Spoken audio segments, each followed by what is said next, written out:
이야기가 하나가 있는데요. 이건 뭐 꾸며낸 이야기인지는 잘 모르겠습니다. 실제로 있을 수도 있고요.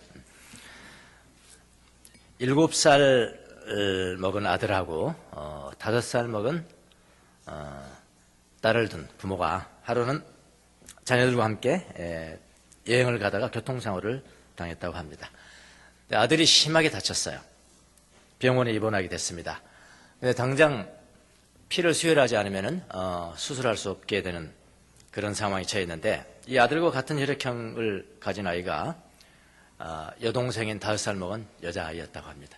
그래서 아버지가, 이 아빠가 딸에게 물었습니다. 얘야, 너 오빠에게 피를 좀 줄 수 있겠나? 피를 좀 줄 수 있겠냐? 딸이 아주 흔쾌히 그러겠다고 대답을 했습니다. 수술은 아주 성공적으로 끝이 났습니다. 아빠가 여전히 침대에 누워있는 딸에게 다가가서 얘야 괜찮냐? 피 빼고도 괜찮냐?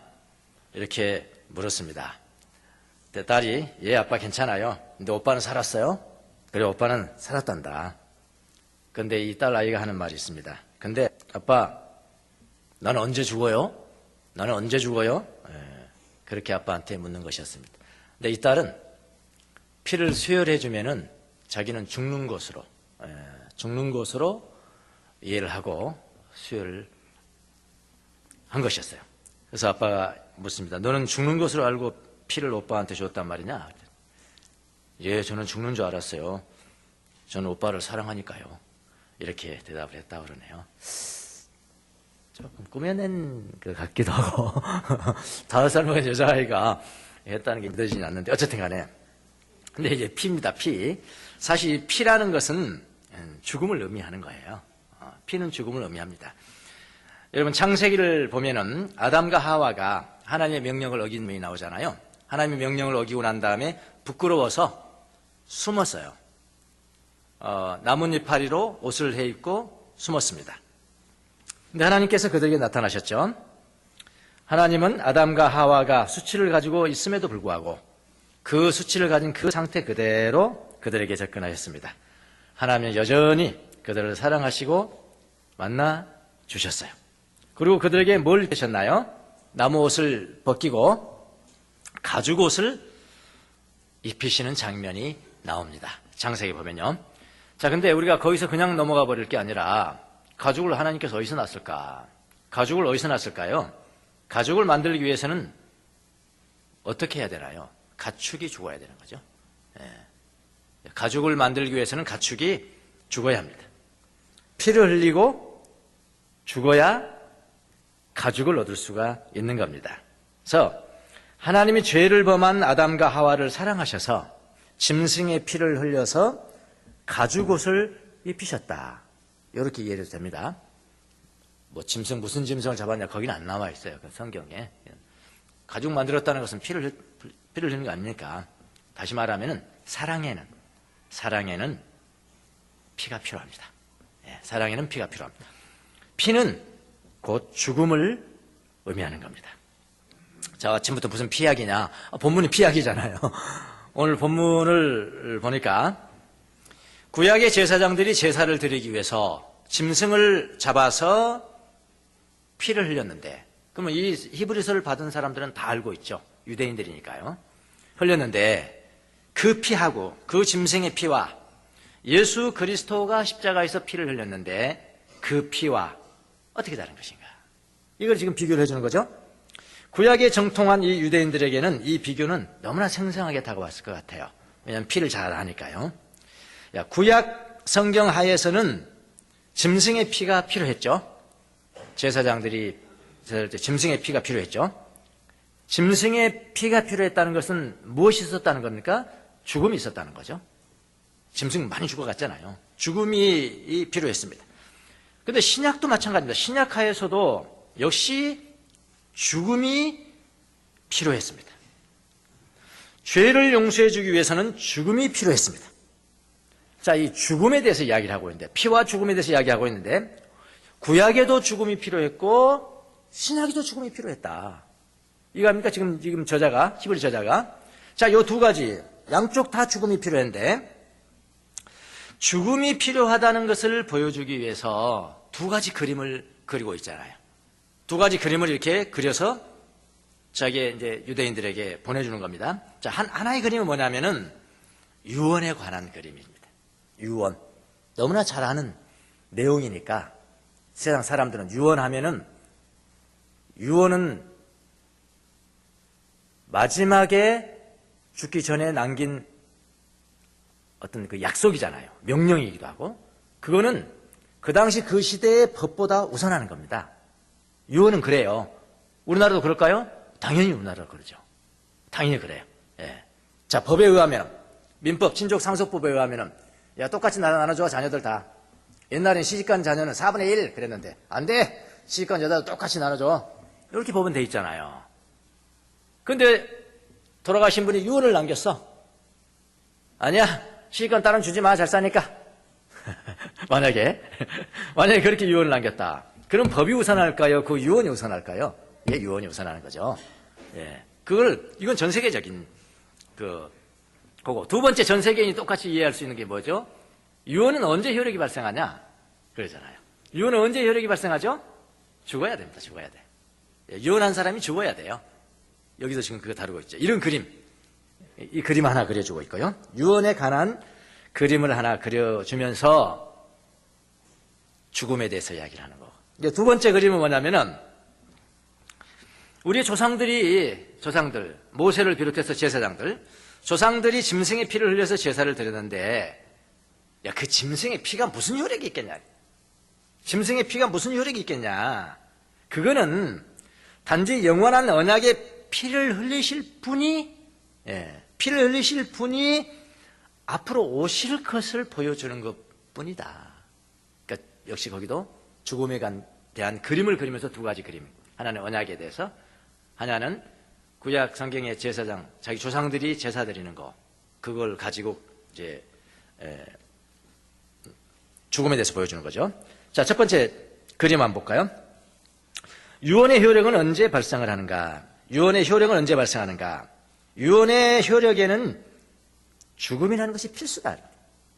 죽음이라는 게 필수입니다.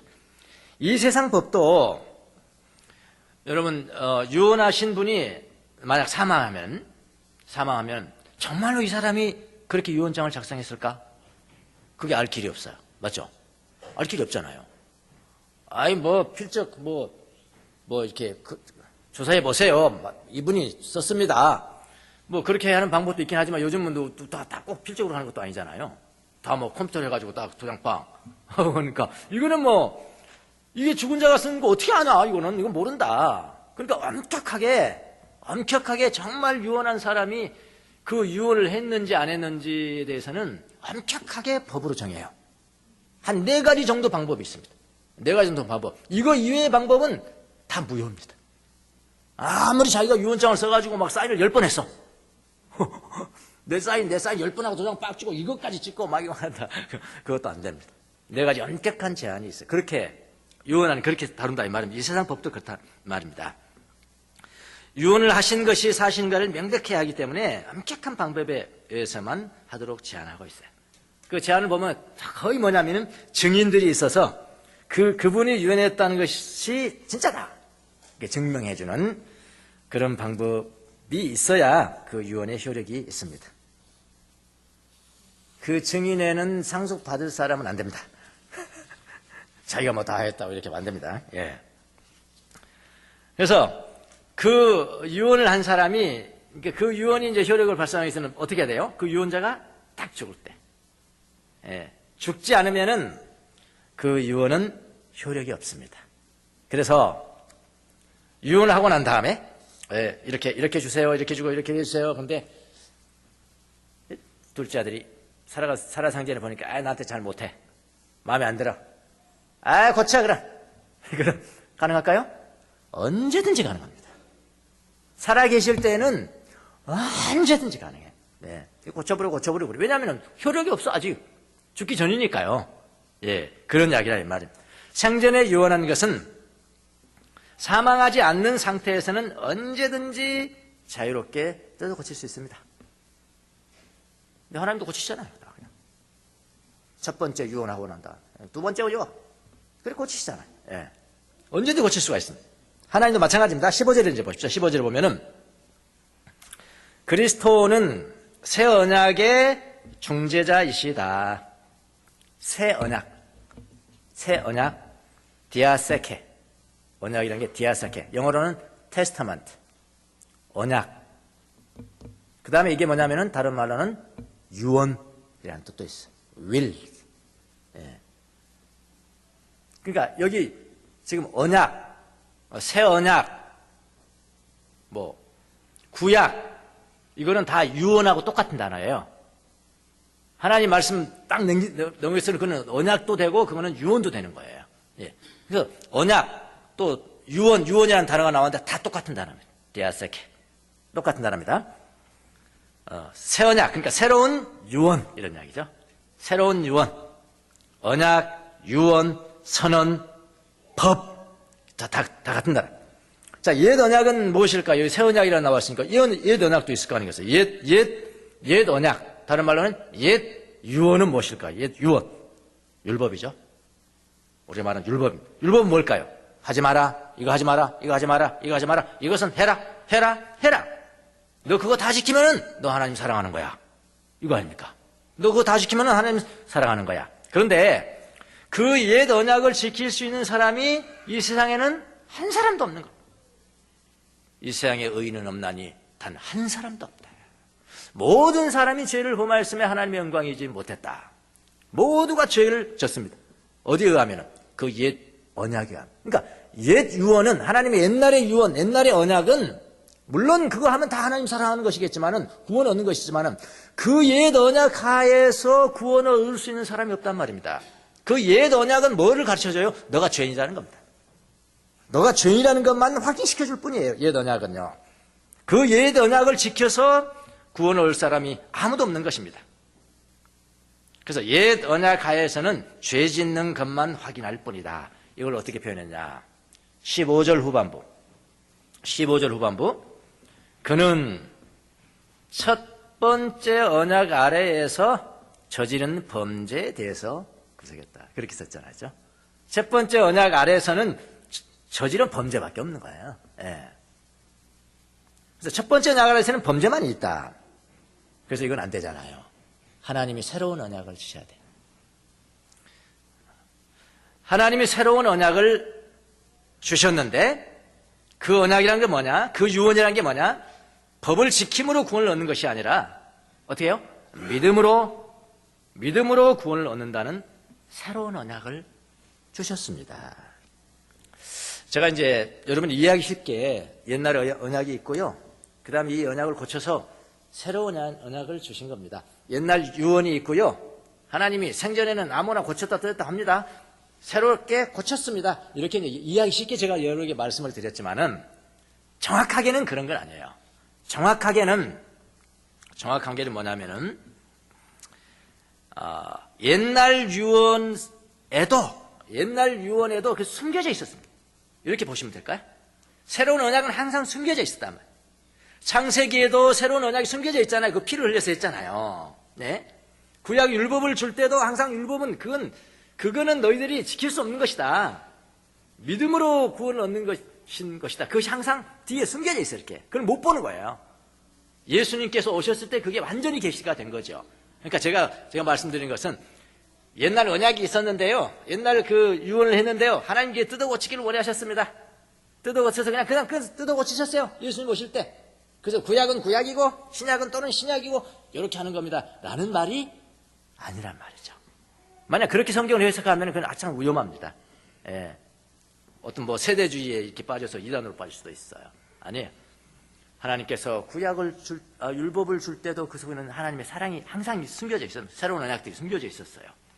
피도 그 예표잖아요. 짐승을 잡는 것도 그런 예표잖아요. 예. 그렇게 여러분이 이해를 하시면 되겠습니다. 그러니까 전혀 새로운 언약을 주신 것이 아니라 옛 언약 속에도 새로운 언약이 항상 숨겨져 있었다고 보는 것이 정확합니다. 여기서 언약은 뭐냐면은 유언이에요. 예, 언약은 유언입니다. 근데 이 유언이 효력을 발생하려면은 어떻게 해야 되느냐? 인간 세상에서 어떻게 하냐? 유언한 사람이 죽었다는 확인이 필요하지 않느냐? 꼭 필요합니다. 바로 유언하신 분이 죽어야 하는 거 아니냐. 그러면서 16절에 그렇게 이야기하는 거예요. 유언의 효력을 논하는 경우에는 유언의 효력을 한번 이야기를 해볼까? 유언한 사람이 죽었다는 확인이 꼭 필요하지 않냐. 그러므로 유언한 사람이 죽지 않고는 유언의 효력은 없는 것이다. 그런데 무슨 이야기 하려고 그래요 지금 이 히브리 저자가? 새로운 언약을 세우신 분이 하나님이신데, 새로운 유언을 쓰신 분이 하나님이신데, 그러면 그 유언을 하신 분이 하나님이시잖아요. 하나님이 죽으셔야 된다. 그 이야기 하려고 그러는 거잖아요. 하나님이 죽으셔야 그 유언을 쓰신, 새로운 유언을 쓰신 그 유언의 효력이 발생하는 것이다. 누가 죽으셨냐? 그리스도가 죽으셨잖아. 예. 그리스도가 죽었다는 것은 바로 하나님이 죽으셨다는 거다. 너무 쉽잖아. 히브리 유대인들이 딱 듣고 너무 쉽잖아. 응? 하나님이 죽으셔야 된다. 그리스도가 죽으셔야 된다. 그래야지 하나님이 그 유언장을 쓰는데 그 효력이 발생하는 거야. 예수님이 죽으신 것은 너무나 당연한 것이다. 그렇게 변증하는, 어떻게 이렇게 쉽게 변증을 하죠? 예. 그렇게 변증을 하고. 자, 두 번째 그림 뭐죠? 두 번째 그림. 역시 죽음에 대한 것. 옛 언약, 첫 번째 언약, 율법에도 이미 죽음이 숨겨져 있다. 죽음이라는 것이 거기 숨겨져 있었다. 18절. 이러므로 첫 번째 언약도, 첫 번째 언약은 옛날 유언이잖아요. 율법입니다. 첫 번째 언약도 피 없이 세워진 것이 아니다. 라는 거예요. 첫 번째 언약도 피 없이 세워진 것이 아니다. 그러니까 다른 말로 율법도 죽음 없이 세워진 것이 아닙니다. 그런 이야기를 하면서 뭘 예로 들어주시냐면은 출애굽기 24장 8절에 있는 말씀을 인용하는 겁니다. 네. 출애굽기 24장 8절에 이게 모세지. 유대인들이 껍박하는 모세가 율법을 백성들에게 말했잖아요. 시내산에 내려와서 백성들아 들어라. 쉐마 이스라엘 들어라. 하오라는데 뭐라고 하셨냐면은 출애굽기 24장에 보면은 모세는 다 율법을 선포하고 난 다음에 뭘 했냐면은 모세는 피를 가져다가, 예, 출애굽기는 이렇게 간단히 나왔지만 여기는 아주 분명하게 나와 있죠. 저기 있잖아요. 19절. 불과 붉은 양털과 우슬초와 함께 송아지 피와 염소 피를 취하여 언약책과 백성들에게 뿌렸다. 누가요? 모세가 그랬단 말이에요. 모세는 피를 가져다가 백성들에게 뿌리면서 말하였다. 보십시오. 이것은 주님께서 이 모든 말씀을 따라 당신들에게 세우신 언약의 피입니다. 모세가 백성들에게 말한 게 뭘까요? 하나님의 첫 번째 언약이라 이 말이에요. 예, 첫 번째 유언이라 이 말입니다. 율법이라 이 말입니다. 이것도 피를 뿌리면서 행하지 않았냐.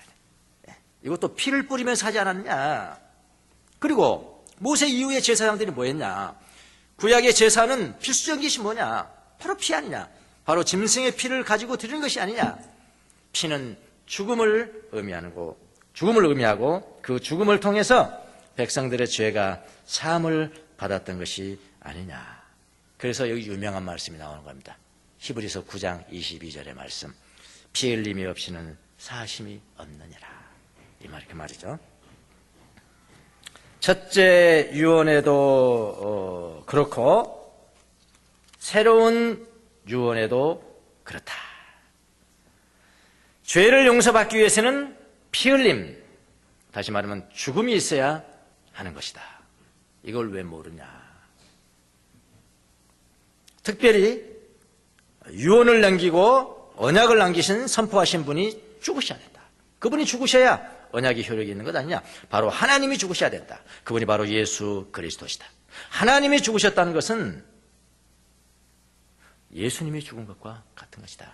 그렇게 변증을 하고 있죠. 자, 여기까지가 지금 히브리서 저자가 유대인들에게, 구약에 정통한 유대인들에게 예수님 왜 죽으셨냐, 왜 돌아가려고 그러냐 말이야, 다시 돌아가려고 그러냐 하는 그 사람들에게 변증하는, 쉽게 말하면 기독교의 기본적인 닥트린이죠. 교리죠, 교리. 뼈대예요, 뼈대. 그래서 피 흘림이 없으면 사심이 없다. 이거는 여러분 어느 선교단체도 가면은 그 성경 암송 기본적인 구절이 있습니다. 뭐 69절이니 69절, 뭐 99절, 뭐 이렇게 제일 기본에 다 나와 있는 거예요. 이거 암송해라 말. 피 흘림이 없이는 사심이 없느니라. 여러분도 아마 좀 저거 하신 분은 암송하신 분도 계실 거예요. 자, 그러면 닥터린이에요. 피 흘림이 없으면 사심이 없고 닥터린이에요. 자, 그 교리를 안다고 우리가 변화되는 게 아니고요. 그게 교리인데 이 교리가 의미하는 것이 무엇일까? 그걸 이제 알아야 되는 거죠. 교리가 의미하는 것이 무엇일까? 나하고 무슨 상관이 있을까? 이게 더 중요한 거잖아요. 자, 다시 들어보세요. 자, 죽으시면 이제 거기까지 알았죠. 죽으셔야 된대. 죽음이 있어야 용서가 있다는 거예요. 예, 죽음. 자, 그리스도가 죽었다. 죽으셨다는 것은 뭘로 인도했을까? 죽음 다음에는 뭐가 있죠? 부활이 있죠, 부활. 예. 예수님이 죽었다는 것은 죽었기 때문에 부활이 있는 거죠. 부활로 인도를 했고요. 부활하신 다음에 어떻게 해요? 어떻게 합니까? 승천하시는 거예요. 승천. 예. 승천하신 다음에 뭐 했어요? 승천하신 다음에 성경에 보니까 성령님 보내주셨다. 보혜사. 보혜사는 뭐죠? 나의 변호인. 우리의 변호인이 되실 보혜사 성령님을 보내주셨다. 그러니까 예수님께서 그러시잖아요. 너희가 좀 있으면 지금까지 나를 볼 거지만 좀 있으면 나를 보지 못할 거야. 근데 조금 더 있으면 볼 거야. 그러니까 제가 이게 뭔 말인가? 그게 그거잖아요. 나는 죽어서 승천하지만은 내가 그곳에 가면은 보혜사 성령을 보내주겠다. 그분을 보는 것은 나를 보는 거야. 보혜사 성령님이 임했습니다.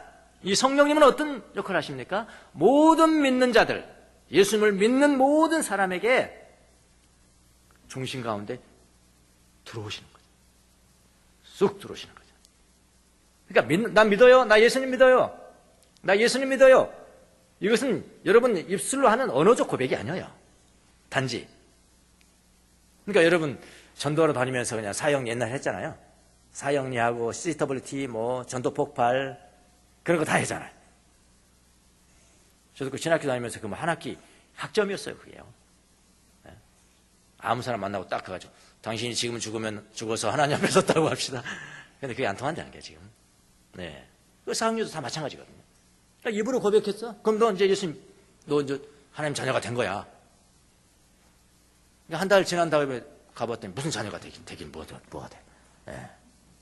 입술의 고백만이 아니란 말이에요. 신앙적 고백만 아니라. 믿는다는 것은 하나님의 생명이 내게 들어온다는 거예요. 내가 가장 깊은 곳에 하나님의 생명이 들어온다는 거예요.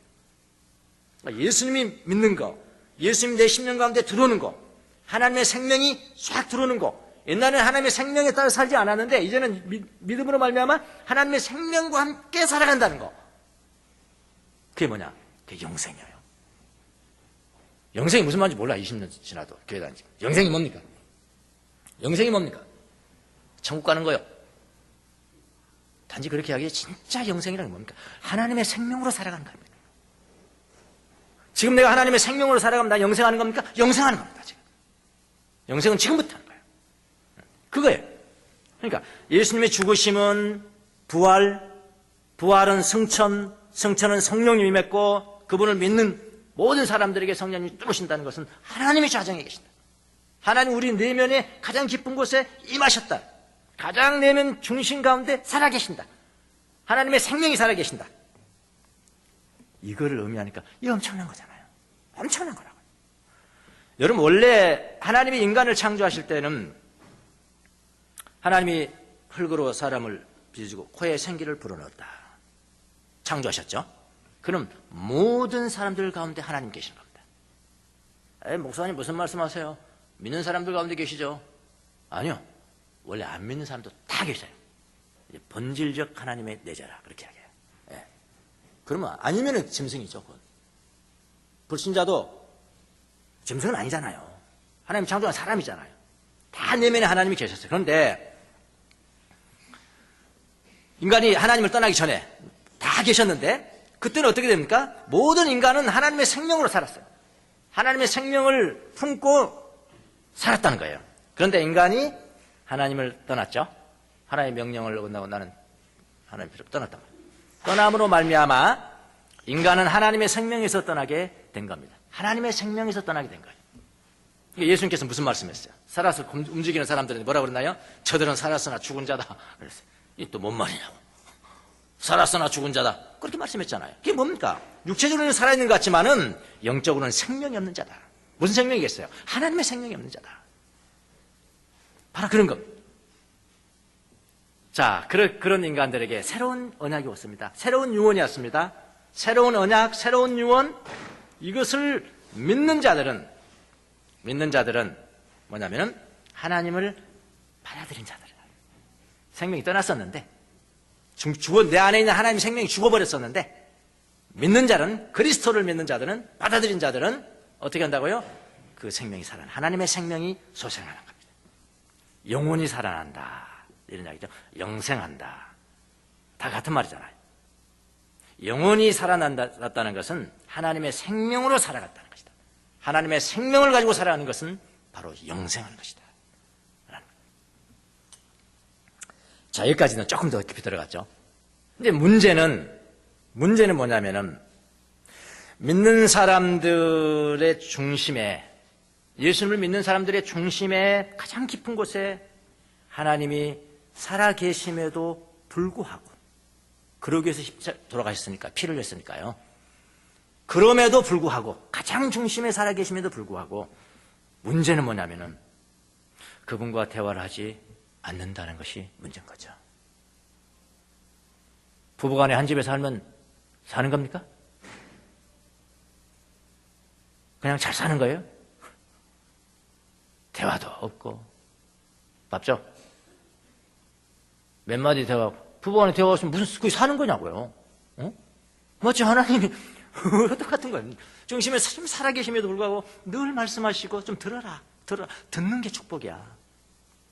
듣는 게 기쁨이고 듣는 게 네 갈증을 해결하는 것이다. 좀 들어라. 안 듣거든요. 안 듣습니다. 믿는 외모만 가지고 살아가는 거죠. 그분과 대화하지 않습니다. 그냥 하나님께서 우리에게 디자인하신 것은 그냥 믿고 그냥 교리 믿고 살아가는 것으로 그치지 않고요. 더 깊은 여행을 하라는 거죠. 영적인 여정이라는 거 아닙니까? 더 깊은 여행을 하라는 거예요. 그 여행을 하냐면 가장 깊은 그 캐슬, 그러니까 성, 가장 깊숙이 성이 막 벽이 몇 개가 다 뚫고 가장 깊이 있는 성에 들어가서 하나님과 대화하도록, 그것까지 여정이에요. 그런데 그게 안 되는 거예요. 더 이상 여행을 중단해 버립니다.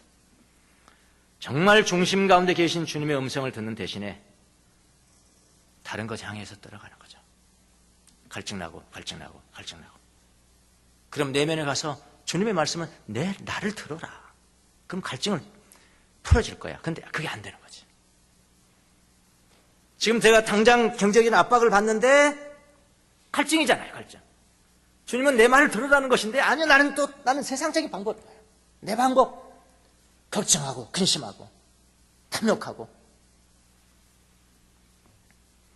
중심 가운데 계신 주님의 음성을 듣는 대신에 다른 것을 향해 찾아다닙니다. 물질을 향해서 찾아다닙니다. 사람을 향해서 찾아다닙니다. 일을 향해서, 사역을 향해서, 자기 인기를 향해서, 자기 자아를, 자기 포기가 안 되는 거예요.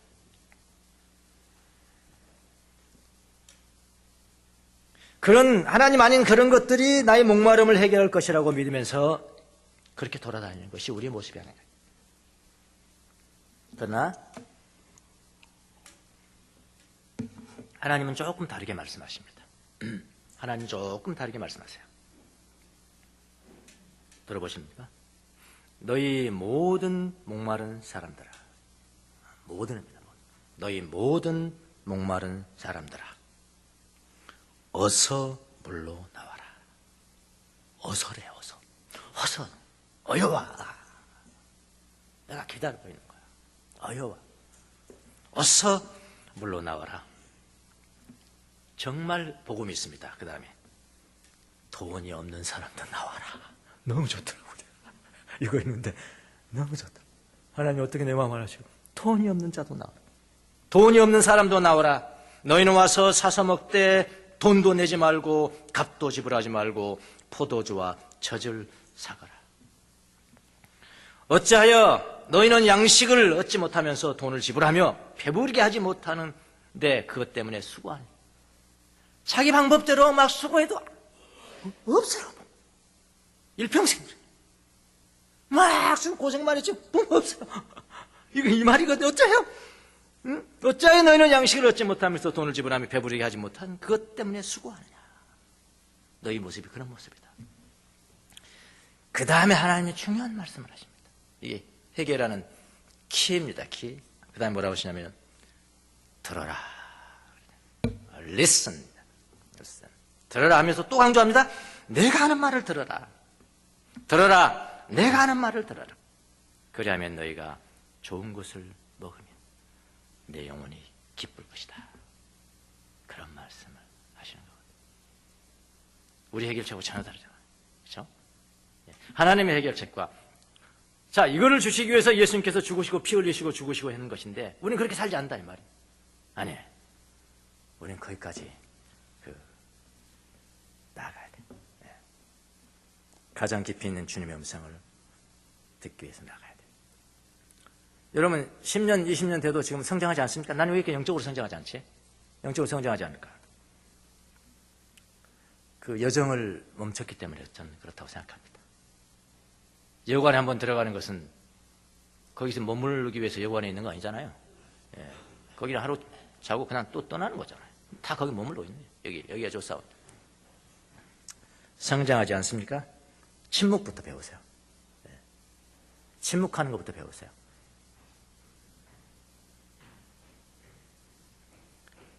하나님은 외치지 않습니다. 예수는 외치지 않아요. 마태복음 12장 말씀을 묵상하면서 예수님 모든 병자를 막 고치잖아요. 병자를 많이 고치고 난 다음에 뭐냐면 말하지 마라. 말하지 마라. 내가 너희들 고쳤다고 말하지 마라. 그런 말씀을 하세요. 말하지 말라. 그러면서 그 다음에 그 구약 성경을 인용을 하십니다. 뭐라고 했냐면 그는 다투지 아니하며 다투지 않는데 그는 예수님 아닙니까? 예수님은 다투지 않고 들레지도 않고 막 이렇게 막 하지도 않고 그 다음에 뭐냐면 길거리에서 그분을 듣는 사람이 없을 것이다. 그는 상한 갈대를 꺾지 아니하며 꺼져가는 등불을 끄지 아니하. 그런 말씀이다. 그래서 가만히 더 묵상을 했어요. 아니 하나님 좀 다투어 주시고 그럼 제가 빨리 고칠 수 있을 것 같고 좀 큰 소리 쳐 주시고 그럼 내가 잘 들을 수 있을 것 같은데 어째요 길거리에서 듣지 않는다 하십니까? 그런 묵상을 하는데 하나님 깨우치셨습니다. 뭘 깨우쳤는지 아십니까? 내가 너와 다투면 너는 죽는 거야. 내가 너에게 큰 소리 치면은 너는 수치 때문에 너는 못 사는 거야. 그래서 나는 말을 안 하는 거야. 다만 사랑으로 너를 기다릴 뿐이다. 눈물이 핑 돌더라고요. 맞구나. 정말 주님이 나와 내 삶 가운데 모든 것을 다퉜더라면은